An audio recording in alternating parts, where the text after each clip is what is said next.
Welcome to Uriah Heep, the Magician's Podcast. I'll be covering every studio song the band has recorded and every bonus track that I can find. Each week we'll go over a new song from the beginning to where they are currently, and as they keep adding albums, I'll keep adding shows. Let the deep dive party begin. In the magic garden, some were singing, some were dancing. Happy Friday and welcome to another episode of Uriah Heep, the Magician's Podcast. We have a double episode for you today. I don't know who I'm talking about. I always say we. I say that on my other show too. It's such a habit because you would think that a show is like a team of people. Sometimes it is. In this case, it's not. It's literally just me. So I don't even know who I'm referring to. But I do know what songs we're talking about today. We're talking about Paradise and the Spell. Now, the reason that I've decided to do these songs on separate episodes but release them on the same day is because one flows right into the other. Paradise just flows into the Spell. And I didn't want to leave you hanging over the weekend. So I thought, you know what? I'll just go ahead and do both of them at the same time. And they're great songs. So the way we're going to do this is that since the, when you rip the files off of the album or the CD, you get them in two separate files. It's not one thing. And I honestly don't know how they're doing that because when I try to release to iTunes and I've tried to do two songs with a file ID split in the middle, they end up putting a gap in it anyway. And so it hasn't worked out for me. It did work out great here, but for the purposes of the podcast, it would be a double episode anyway, just because probably of the length of the episode. And, I try and keep it, under 30, 35 minutes if I can. So they would have been two episodes anyway. So what we're going to do is we're just going to go to where the MP3 ends. And then the next show will start where it begins. So it's going to be like right in that point where it transitions from one song to the other. Since they both play at the same time at the very end of one and the beginning of the other, it's got to stop somewhere. So that's as far as we're going to go, and then we'll pick it up in the next episode, which should already be available on my website and on your podcast player. Now, if you're listening at 2 a.m. Or 10 a.m. in England, it's probably not on the website yet because I don't get up at 2 a.m. And if I preload it, it confuses people because the player's not ready. And then I get people writing to me and telling me that it doesn't work. And that's because the player will not be active until the episode is live. I have the code for the player. I can put it on the website, but there won't be anything to play until it goes live. So whether I do it ahead of time or whether I do it after, either way, it doesn't work as beautifully as it could, but that's what you get. But in any case, you should be subscribed on whatever podcast outlet you listen to anyway. And then all the episodes would be available. So they should both be there right now in your podcast outlet of choice. Now, before we get started, I did say that I had read all the reviews, but here's what happened. I went to iTunes to check on something, and I thought, well, I'll just do, a quick check and see if there's any more likes or reviews. There was another review that was left. However, because my sort feature was not sorted to most recent, it was sorted to most relevant, which I don't even know how it determines most relevant. I couldn't even tell you that. But in any case, there was one that I did not read out. So I'm going to do that now. And very, very nice 5-star review. Thank you very much. It is entitled Heep Fans Unite. And it is by Real Vinyl Alex. So I'm assuming that you are a vinyl listener and you probably have a good amount of these albums on vinyl. And you listen to them on your turntable. I remember those days. I remember the smell of an LP. I remember the smell of the needle, kind of putting the dust up off of the album, and that thing that you used to clean the dust off of it before you play it, and then the penny that you had to tape to the needle to keep it down so the record wouldn't skip. All those good things that you probably don't have to do now because the technology is much better. But I don't have a turntable, so I don't know how it works now. But anyway, here is what Real Vinyl Alex had to say. Among my friends, I was the only full-on Uriah Heep fan. That's so sad. This podcast is excellent as I get to hear someone as passionate for the Heep tunes as I am. The host is a musician and audio engineer, which enables him for new insights into songs I know so well. If you are a Uriah Heep fan or interested in finding out more about their music, this is the podcast for you. Uriah Heep has been called the Beach Boys of heavy metal. I've never heard that. Oh, that's cool though. I that's probably because of the harmonies, I would imagine. But yeah, I like Heep a little bit better. They have been called the Beach Boys of heavy metal because of their amazing vocal harmonies and introspective songs. So I was right. Yeah, very cool. Great review. Thank you, Real Vinyl Alex. That's a good term, I suppose. I think that's suitable. I would imagine Three Dog Night might have also been given that moniker. They were very good with the harmonies and not as rock and roll as Uriah Heep, not as heavy anyway. They had some good songs that were a little heavy, but mostly they were a ballad band and they did all covers and stuff anyway. As far as I know, and I'm not versed in their stuff, but at least the older stuff, they didn't write songs. Everything that they did was either a cover or written for them. And they put their touch on it, obviously.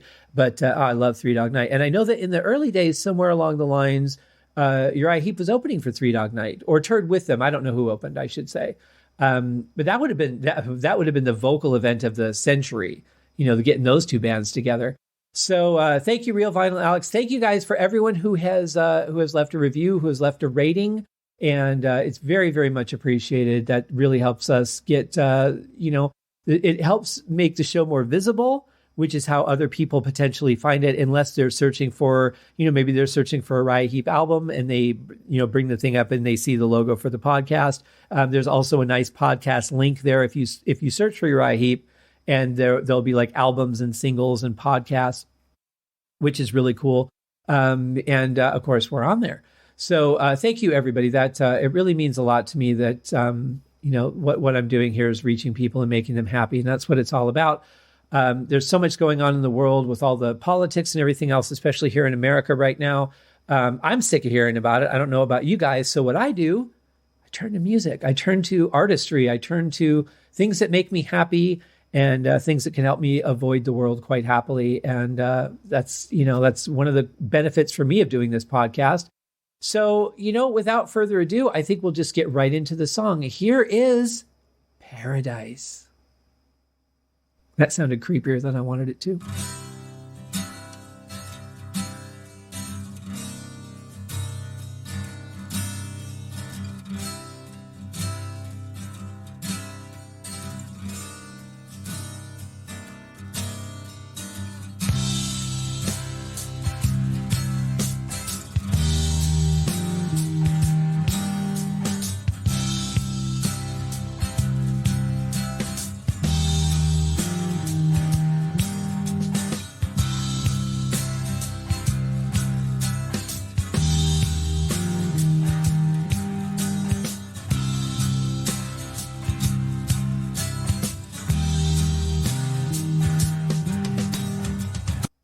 Even with the acoustics by themselves, that has such just a rich, full sound to it. It's really beautiful, brilliantly captured by the engineer, just fantastic. And then, of course, when the drums and bass come in, then you've got a little bit of, it sounds like organ in the background there, just thickening things up a little bit. But a great start. You get a nice, gentle introduction to what's to come.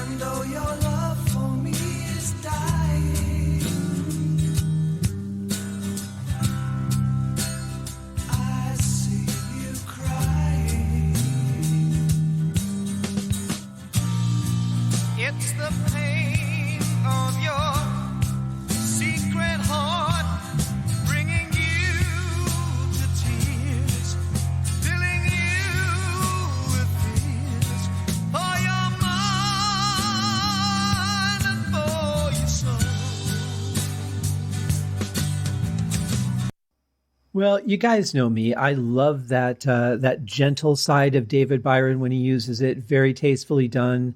Really kind of goes along with the intro. You've got the acoustic guitars, the drum and bass come in, a little bit of organ, all just very gently lulling you into what's happening.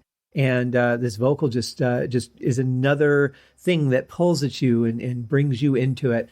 Very beautiful delivery. And then when he steps it up a little, it's still not a harsh delivery. It's just got more meat to the vocal, but it's not a powerful vocal. It's just going from almost like a whisper to a gentle talk, but very nicely done. And the music just keeps things going beautifully in the background.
It's interesting. The band is playing so tight here that some of those acoustic guitar parts are actually cutting out the snare drum or really burying it in the mix. And that's pretty rare to get an acoustic guitar to overpower a snare drum. Of course, Lee's not hitting incredibly hard at this point. It's a gentler part of the song. You don't want too big of a pop on the snare. It'll just take you right out of that relaxed feeling that we've got as we're just, drifting along with this song. And really cool though. And I really like what Gary is playing on bass behind all of this. Very nice. But the acoustics are really what's driving it at this point. And just, as you would expect, a fantastic vocal.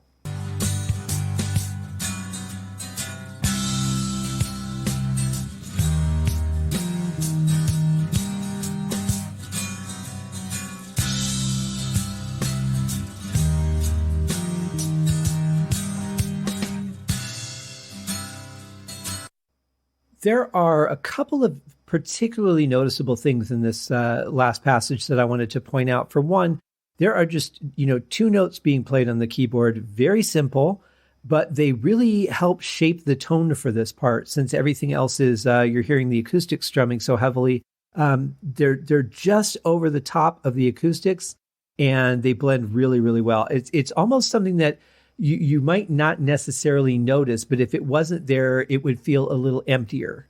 I don't know if that makes sense to you, but it's that's about the best way I can describe it. But very nice. And the other thing is, right as they are changing parts here, there was just one tom that was hit. No crash cymbal, no kick drum, no big changeover, just one little tom. And I don't think I've ever noticed that before. But again, this is the first time I'm listening to these mixes. So it could be something that just was brought out more in this mix and I was able to hear it. But that's actually pretty nice. Just one little doom and as it changes. So really interesting, but cool choice from Lee Kerslake. Or whoever said, hey, you should do this.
There's something, I don't know what the right description for it would be, but there's really something about the mood here of the song that I absolutely love. We've got the introduction of the organ. We've got just, some great guitar playing, keeping this moving forward. We've got the bass moving around. And Lee Kerslake is playing a cymbal every time they hit the one, which you wouldn't normally do during a vocal. This band tends to do it here and there because they're really interesting accents that actually work. But they lower the cymbals, the volume a little bit to let the vocal cut through. I think there is the slightest hint of flange on those crash cymbals too. I could be mistaken. It could just be the way that they're ringing out, but it sounds like there might be a little bit of a flange on there, which would make sense for, a build up to the transition from Paradise to the Spell, as we'll hear in a minute. But really cool. I always thought it was an interesting choice to play that many crashes during that part. But since they're a little bit lower in the volume, they're a little more sizzly than attack. You wouldn't hear that big, bang of the cymbal. You're just hearing it more as a gentle, decay, really more than an attack. And it just kind of sizzles in the air for a second, each one of them. So kind of interesting the way that they played it here. It doesn't sound like he's muting them or anything. Might be hitting them with a mallet instead of a stick. I'm not sure, but I'm not really hearing like a hard crash, just more the decay of the cymbal. So whatever he did to achieve the sound, though, it sounds fantastic. I tried last night to do a little research and figure out what kind of instruments or what kind of products, I should say, he was using on this album, and I wasn't able to pinpoint anything that was, anything I could trust. But whatever cymbals he's using, they sound really, really good on this. I would imagine he's probably playing a Ludwig kit, although I could be wrong. I think I've seen that label on a kit of his, but my imagination does what it does. So it might not have been anything I've ever seen and just something I made up, which is why I don't go into facts. Anyway, here's back to the song.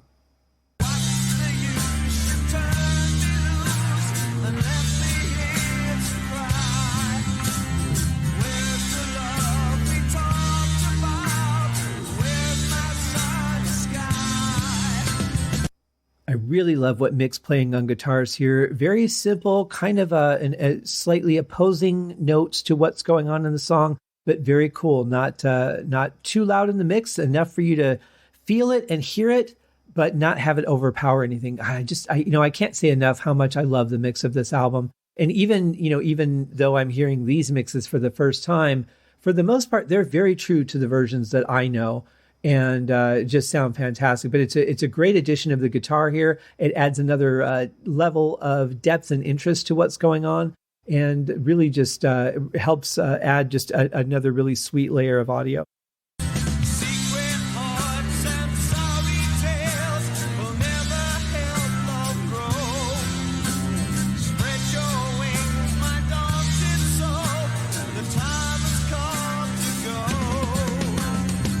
And in this passage, we have the addition of some really cool sweeps from the organ. It sounded like they were in there very gently before, but they're a little more prominent now. Also, I wanted to point out, I do believe that this is David and Ken trading off verses here. I could be wrong, but it sounds like it's each of them doing their own verse and then changing to the next one. That last one sounded more like David. Again, I could be wrong. It's always somewhat a guess on my part. But I do believe they are switching back and forth.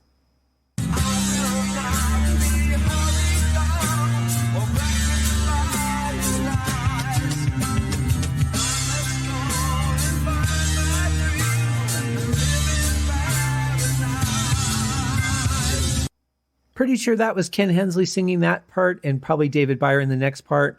You may have noticed, too, that the flange is thickening up as we get ready for the transition over to the spell. And it's coming quick. Actually, we're almost there.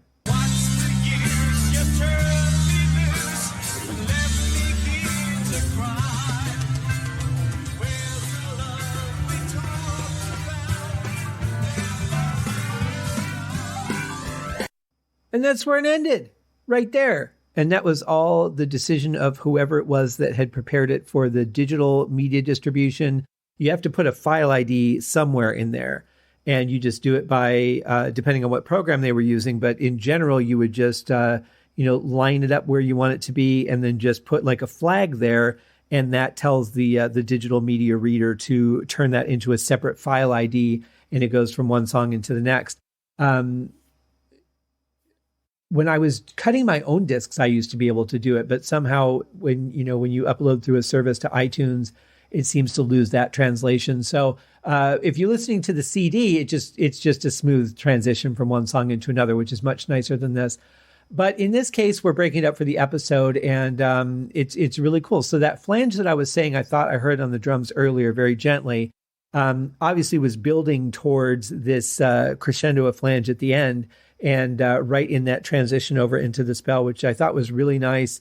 It gets pretty thick. That's a lot of flange on that, but it sounds really good.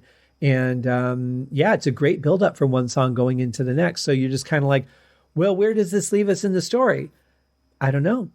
You'll have to listen to the next episode and see. And that's why I made them 2 episodes, because if I would have made them 1 episode, they would have been too long. In 2 episodes, you can do it in bite-sized pieces, make your commute a little easier, maybe your commute to work or your commute home or both. I don't know, however you want to listen to it. But people, you guys do seem to enjoy breaking up these things into smaller bite-sized pieces. So I hope that you enjoyed this as well. And I'm just going to say for now, we'll see you in the next episode, because it's coming up right now. Thank you for joining me on this episode of Uriah Heep, the Magician's Podcast. If you have enjoyed this show, please consider going over to Apple Podcasts or your favorite podcast outlet, leaving a rating or a review. Be sure to subscribe to make sure that you are notified when new episodes are available.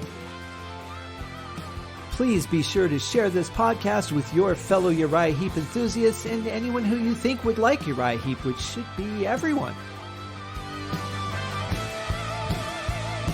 And if you are so inclined, please feel free to contribute to the Patreon account. And if you are not a Patreon subscriber, you can also pay through the PayPal link on the website listed in the show links below.